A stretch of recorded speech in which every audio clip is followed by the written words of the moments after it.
Okay, so now we're gonna go ahead and replace thermostat, and we're gonna install the Ecobee Thermostat. Now this is just the light version, but any version of the Ecobee, you're gonna install it pretty much the same. The settings are gonna be pretty similar. The only difference with the Ecobee different versions are how much they do. At the end of the day, installation and programming is gonna be 95% similar on all of them. So as always, we're gonna start by taking the old thermostat out. First thing is always, of course, turn off the power. In this case, we have it right here. It's easy. Turn off the breaker. Thermostat shuts off. That's a good sign. That means that the thermostat is being fed directly by the unit via the common wire.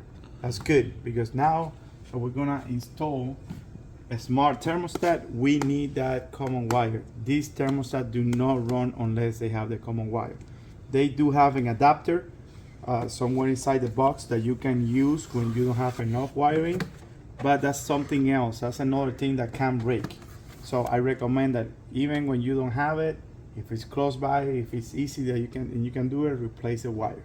Otherwise, you can use the adapter. I'll show you that later. Let's start by removing the old thermostat. As always, you pull it out nicely and easy. Don't push it out too much. You might, pull out the whole thing, and you don't want that. So we took out the thermostat. Let's pull out the wires. This is the T4, so it's as easy as just pushing this back and pulling out the wire itself. I'm using the pliers here for some help since the wires are so close together, and let's just pull them out one at a time. Try not to break the cover of the wire so that you can reuse it nicely. And now we have it out. Now we go and take the screws out. I'm using screwdriver manually. You can use a drill if you want to save some time, but I'm going old school now.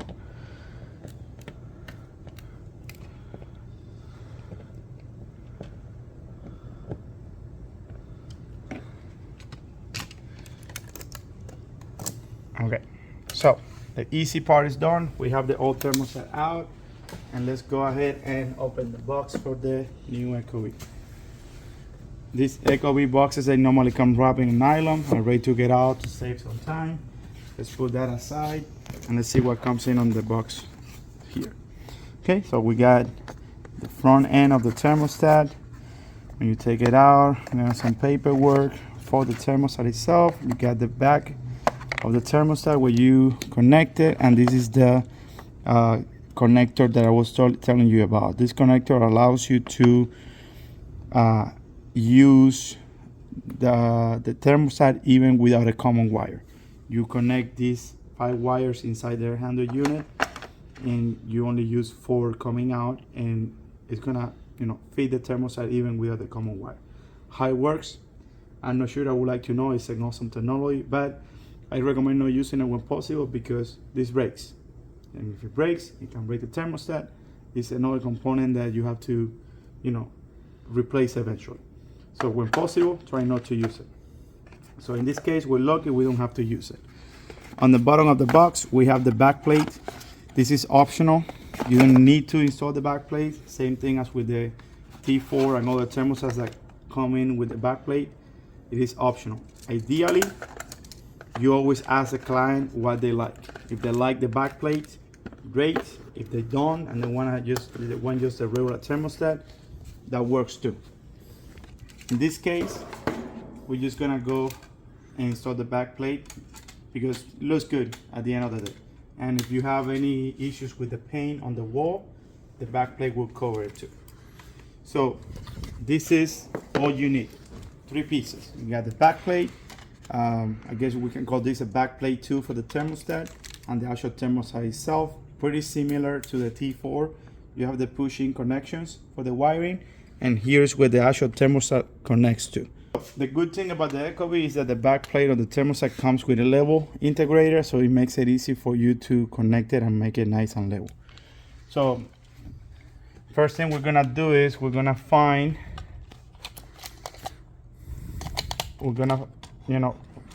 find the wiring. We're gonna push it through the back plate hole. And in this case, we cannot use the same holes on the wall because they're on the side, and this one only allows you to connect from the top and the bottom. So in this case, we're gonna use the screws and open new holes. Since this is just a test, I'm not gonna even put the plastic pieces on the wall or anything. I'm just gonna screw it directly into the sheetrock. But always try and use these for extra support so that the thermostat stays, firmly in the wall. If you are able to find a stud in the wall, that'd be great. Always try that. At least one would do a good, would be pretty good for the installation. Will make the thermostat stay on the wall firmly, and nobody can, remove it or break it. So in this case, we're just gonna keep it easy here. This is just me being lazy, guys. Don't be lazy with the clients. This is at the office. So always remember, use the plugs. So the one thing that I'm gonna pay attention to here is the level. So I put one in, then I move it down to the sides, and it seems like that's right there at the center. So we're level. And now we place the other screw.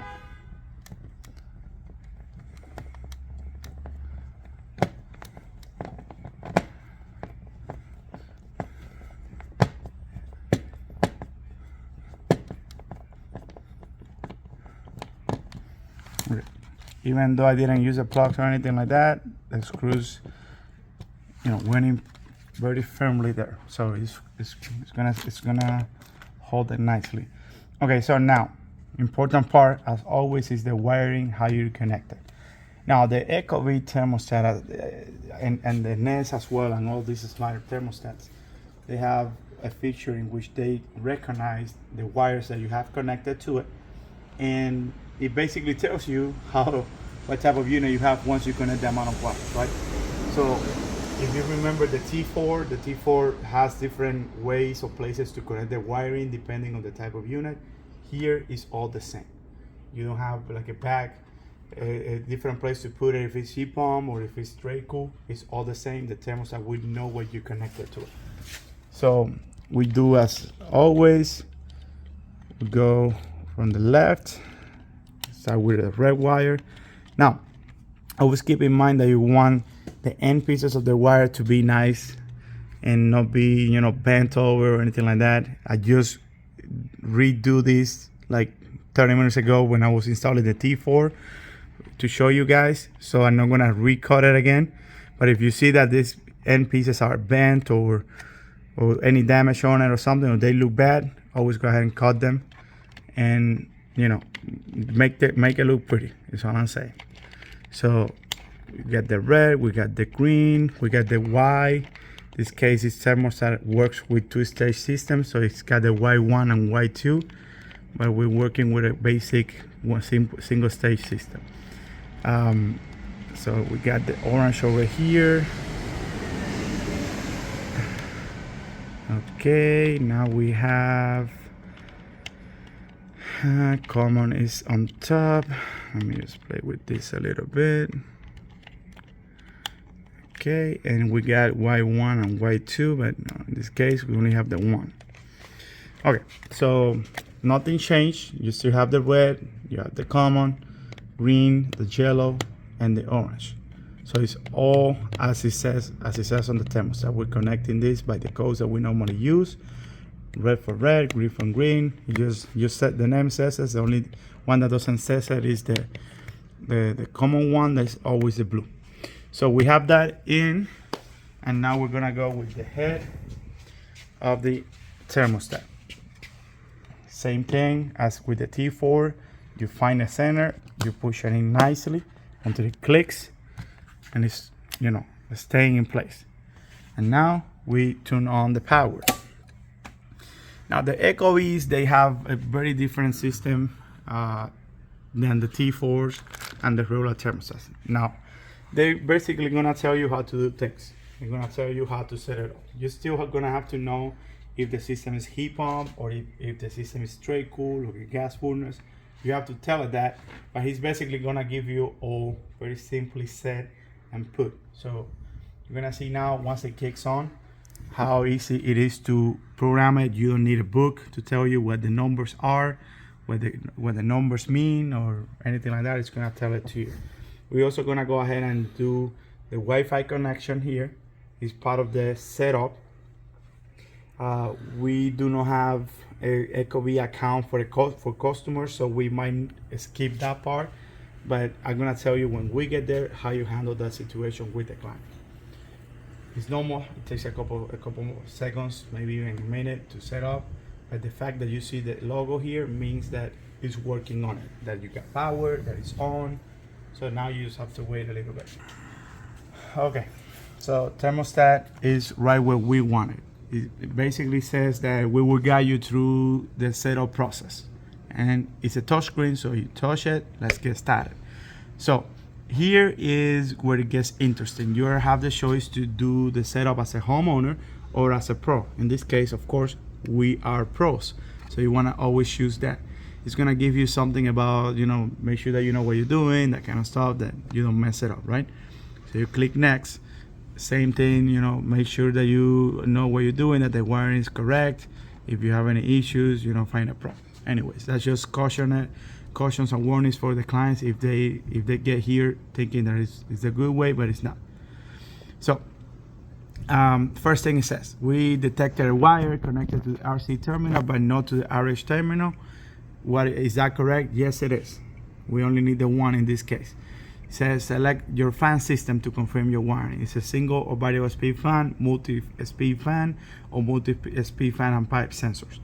The only change that you would do here is you will change it to multi-speed fan in some very specific cases, but 95% of the time you leave it exactly where it is.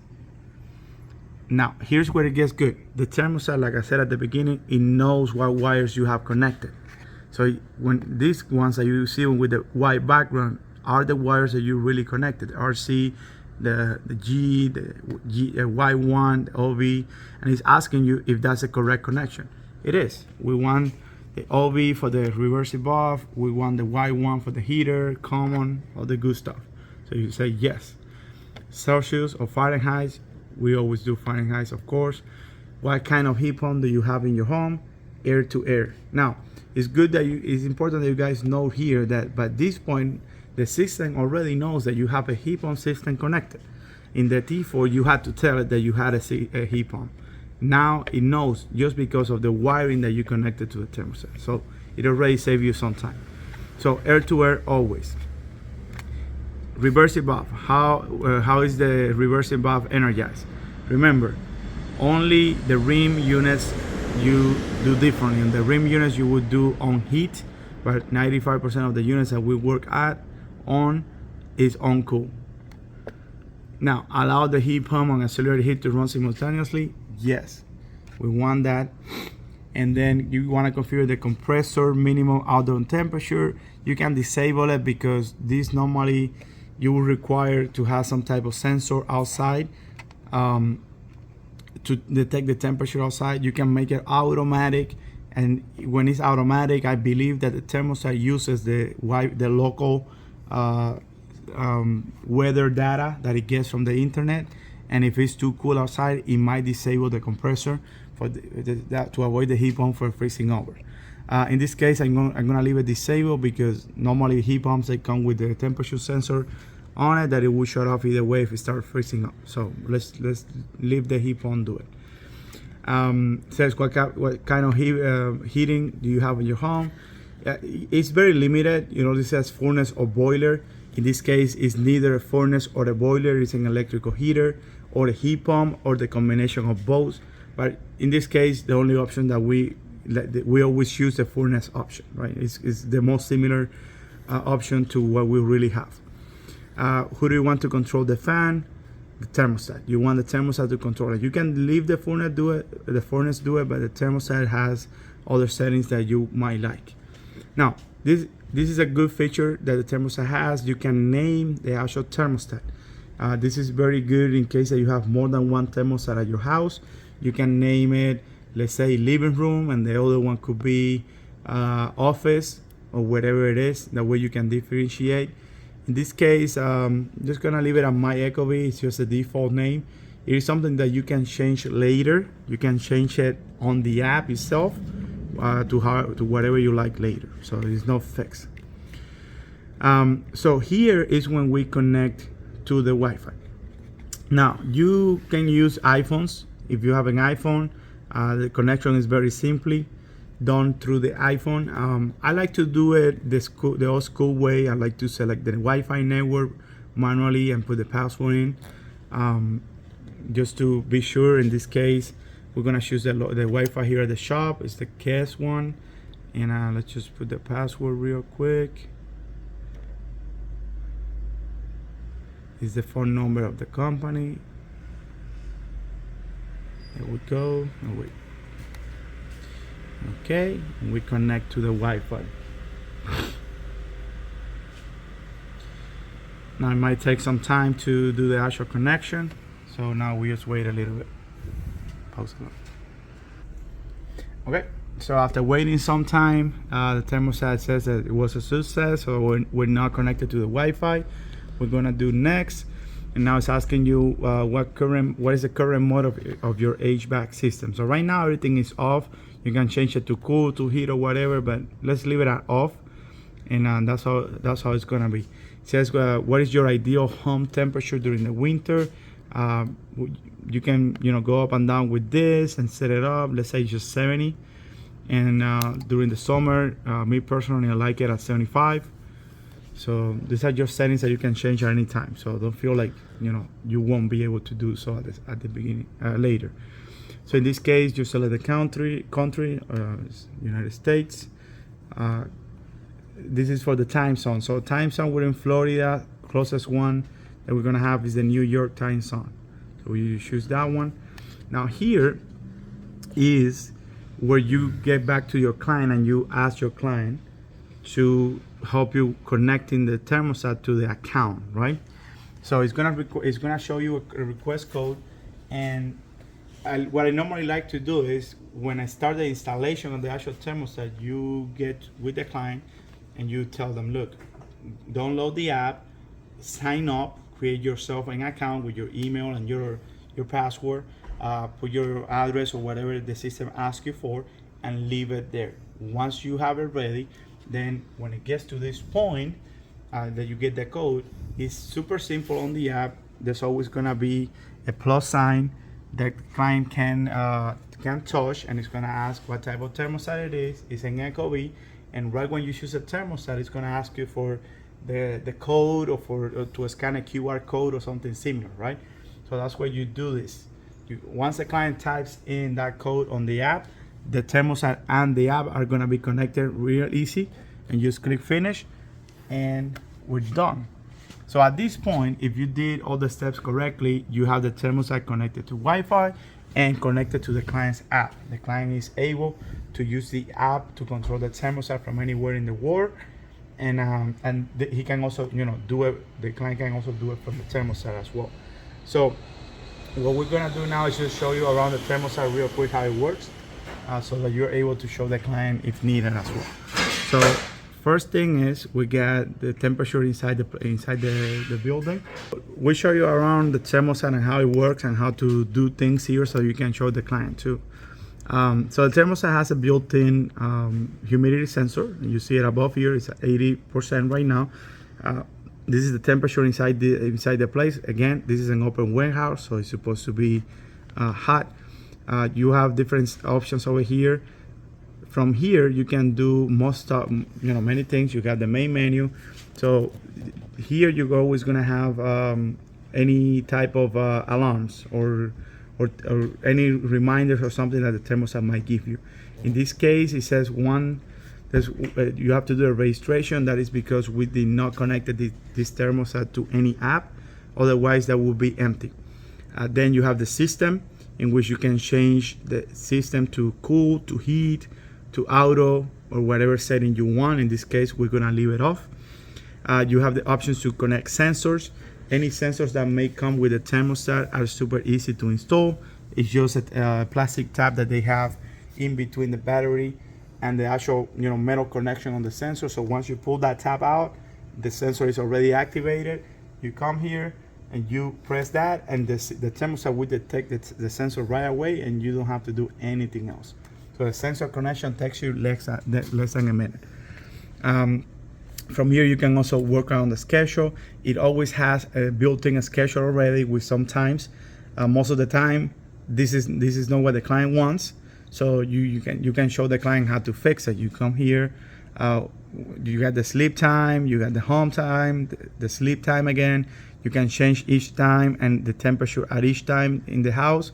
From here, you can change the time, and you mess with it, right? Most of the time, what I end up doing is I just delete it, and I just let the client mess up with it however they want, or I just show the client how to make it, how to set it up so that it doesn't change us, right? It only changes manually. Basically deactivating the schedule option. So you have other things and other options here. Let's say comfort settings. Here's where you set the home, away, and sleep temperatures. These are the temperatures that you can set up and use on the schedule. You have a vacation mode, and you can set up like some dates in here, so that when that time comes in, the thermostat will shut off automatically. It doesn't spend any power during that time that you're out of the home in a vacation. You have reminders and alerts. I think you can set up some alerts here for maintenance, for filter replacement, UV light replacement, that type of things. And then you got the settings. So the settings here, you got the basic settings like daytime, Wi-Fi, preferences, and things like that. Now keep in mind that you don't want to be messing up with these type of things.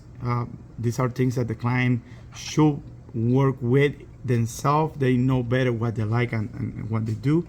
And whatever settings and options you see here, they can also see on the thermostat and on the phone. On the phone app. It's way easier to work this out from the phone app. Then here you have the weather setting. You have to be raised on the app to be able to get the weather settings. But once you do, you're gonna see here the temperature outside and the humidity outside and all that good weather info. From there, you got the other settings here. It just tells you what the system is doing right now, how the equipment is, and it's not running. So just more good stuff. Now to change the temperature, what you have to do is you have to turn it on. So you come back here to HVAC system, and let's turn it on real quick. We put it on cool. We go back, and now you have the slider here that you can move it up and down. And as you can hear, the system already kicked on. We have air coming out of the blower too.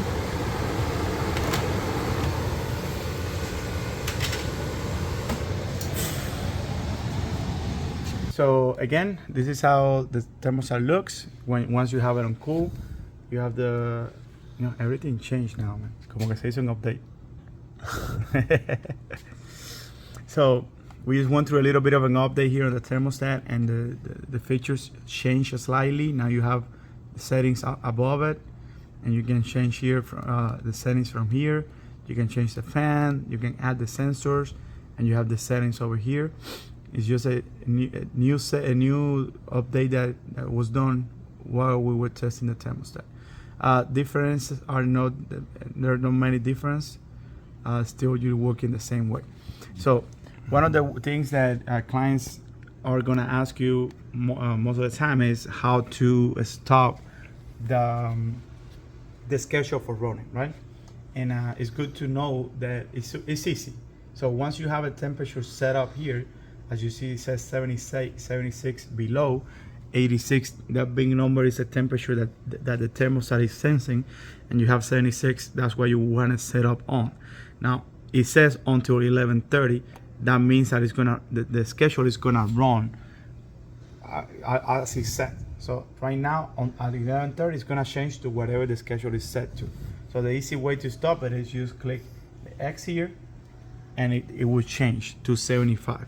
So now it will only change if you change it or the client changes manually.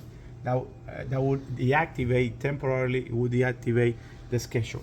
And I mean temporarily because if you come back to a thermostat and you change the temperature manually again, it might ask you again. Sometimes it will, sometimes it won't, but it will ask you again if you want to hold it, and you say no.